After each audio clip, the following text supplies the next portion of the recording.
It started with an email I almost deleted. It came from a man named Dr. Malcolm Reeves, a glaciologist who once worked with the U.S. Geological Survey. I didn't recognize the name, and at first glance, it looked like spam. But the subject line stopped me cold.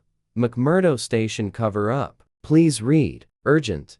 As a freelance investigative journalist, I'd covered military black sites, toxic spill hush-ups, and Cold War espionage relics. Antarctica wasn't on my radar until now. The body of the email was short. Reeves claimed he had documents, satellite images, and audio recordings proving that something not human had been discovered under the ice during a 2001 excavation near Lake Vostok, and that both US and Russian forces had been jointly concealing it ever since. He wouldn't say more until we met in person. He asked me to fly to Anchorage, said he wouldn't trust encrypted communication. They're listening. Those were his exact words.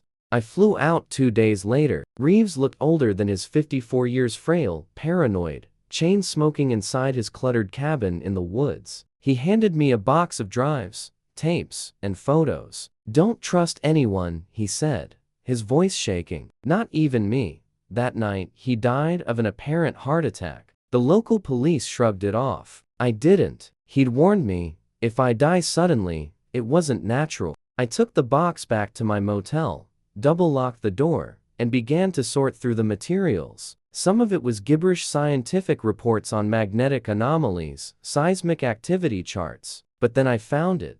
A VHS tape labeled, Vostok Dig 110401. I bought a portable player from a thrift store. The footage was grainy, but clear enough. 3 researchers in heavy parkas stood at the edge of a borehole, visibly shaken. One was speaking in Russian, repeatedly saying, "It's alive." Under the ice. I uploaded the tape to a secure server I use for stories involving government retaliation. Over the next few days, I studied everything Reeves left me. There were files labeled Operation Deep Freeze non-public directives, maps showing installations that didn't appear on any official registry, and a handwritten journal in which he described sounds voices coming from beneath the ice shelf. The words, "the singing glacier," appeared repeatedly. The journal chilled me. Reeves wrote about a particular section of ice near Dome C where compasses spun wildly and equipment malfunctioned. He described dreams lucid, terrifying ones about cities buried beneath the ice, and figures watching from the darkness. I didn't know what to believe. He sounded insane. But the video, the documents,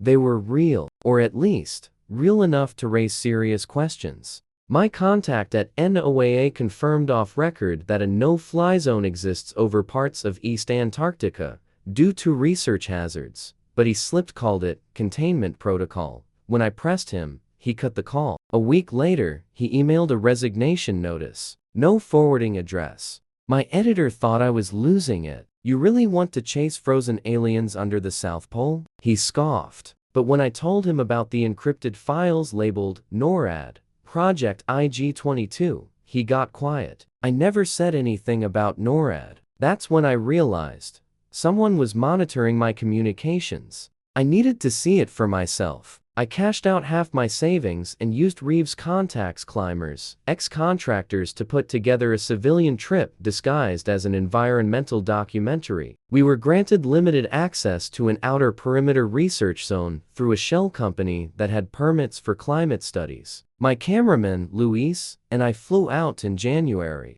When we landed at McMurdo, everything felt off. The soldiers on base weren't just security, they were armed to the teeth. Too rigid in their movements, like they were expecting something. We were told never to leave the designated perimeter, and never to film without permission. Every evening our footage was reviewed for compliance. We played along, made small talk, captured safe footage. But on day 4, Luis slipped a drone beyond the boundaries during a whiteout. The signal lasted 7 minutes before cutting off. When we retrieved the memory card, what we saw made our blood run cold. There was a dark, circular formation in the ice, over a kilometer wide. Not a natural depression, this had structure. Symmetry. That night, 2 men showed up at our bunk and said our permit had been revoked. Due to weather escalation, we were to be flown out the next morning. Luis and I exchanged glances. We knew we were close. Too close. So we faked an injury. Luis claimed a leg fracture. It bought us 48 more hours.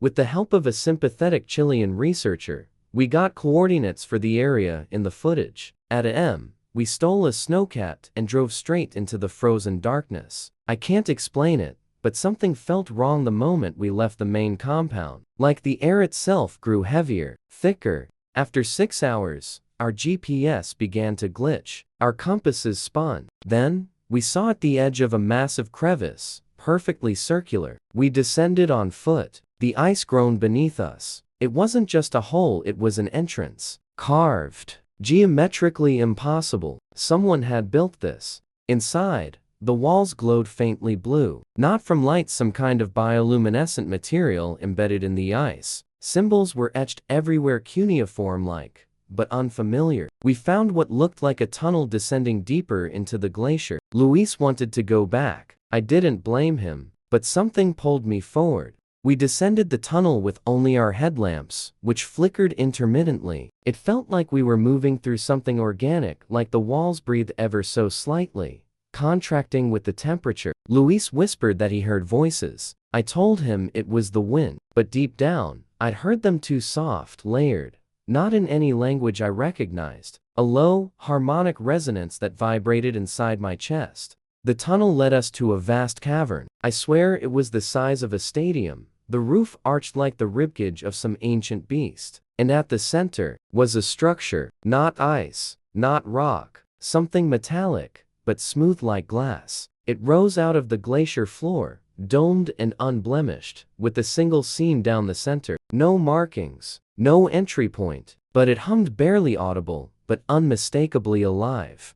We approached it carefully. Luis filmed everything, though his hands shook so violently the footage was nearly unusable. I reached out and touched the surface. It wasn't cold. It wasn't warm. It felt like skin. My fingers buzzed with static. And then something happened. A flash of images flooded my mind. Not dreams, memories. Places I'd never been. Skies with 2 suns. Oceans of black water. And a voice, female, but not human, whispered a single word.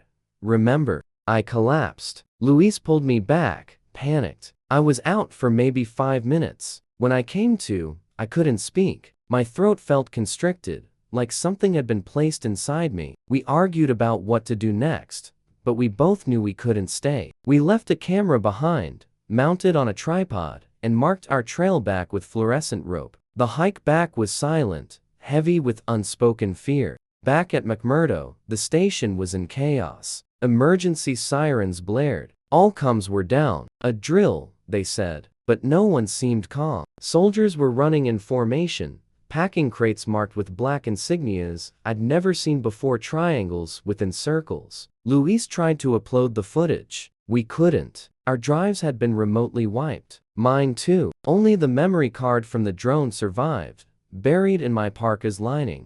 The next morning, we were forcibly removed from the base. 2 men in civilian clothes with American accents escorted us to a military aircraft. No charges, no explanations. They didn't even stamp our passports. We were warned. Don't talk to the press. Don't show anyone what you saw, for your own safety. Then we were gone. Back in the US, I went dark. Luis did too. I changed phones, addresses, even faked a move to Canada. I didn't speak of Antarctica for nearly a year, but I kept seeing things. The images from the flash cities that didn't exist on Earth. Faces that weren't human, but somehow familiar. I dreamed in languages I didn't speak. The word, remember, echoed in every nightmare. Eventually, I returned to the box Reeves gave me. One folder was still unreadable, encrypted with the key I thought I didn't have. But the word, remember, was the key. No password, no code. Just the word. The files unlocked. Inside were audio logs from the 2001 excavation. Voices speaking in terrified tones. Descriptions of living architecture and spatial folding, whatever that meant. Then, a final transmission. It's waking up. We were wrong. It's not dead. I reached out to a friend at a national magazine. He agreed to meet, but backed out the night before. Said he'd been warned off by someone from the Department of Energy. The dough shouldn't be involved in anything in Antarctica. That's when I knew this wasn't just a secret. This was something protected at the highest levels, global levels. I tried uploading the files anonymously. They vanished within hours. Not deleted, scrubbed. Every mirror, every backup. Luis disappeared not long after, vanished from his apartment in Miami. No signs of struggle, no missing persons case. His family stopped talking to me. I began to see strange cars parked outside my building. Sometimes they followed me, sometimes they didn't bother hiding. I kept one copy of everything, offline, buried in an old film canister under a storage unit in New Mexico. If you're hearing this story, it means I'm probably gone, or close to it. I don't want sympathy. I want the truth out there even if no one believes it. Antarctica is not what you've been told.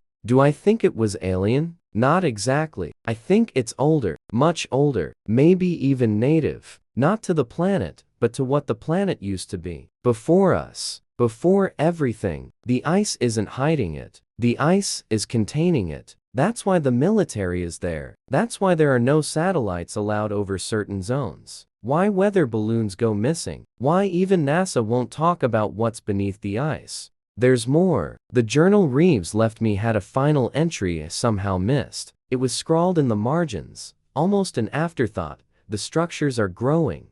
He circled it in red, again and again. What kind of architecture grows under 2 miles of ice? What kind of organism designs itself? Some nights, I hear the sound again, the harmonic voice, low and rhythmic. I've recorded it 3 times. Each time, the audio is blank, but I hear it in my bones, like something beneath me is calling out. Not in anger, not in fear, just waiting, patient, endless, watching from below. I don't expect this story to stay up long. They'll find it. They always do. But if you're reading this, don't go looking. Don't follow the tunnels. Don't listen to the voice. Because once you hear it, you can't unhear it. And if it remembers you, it never forgets.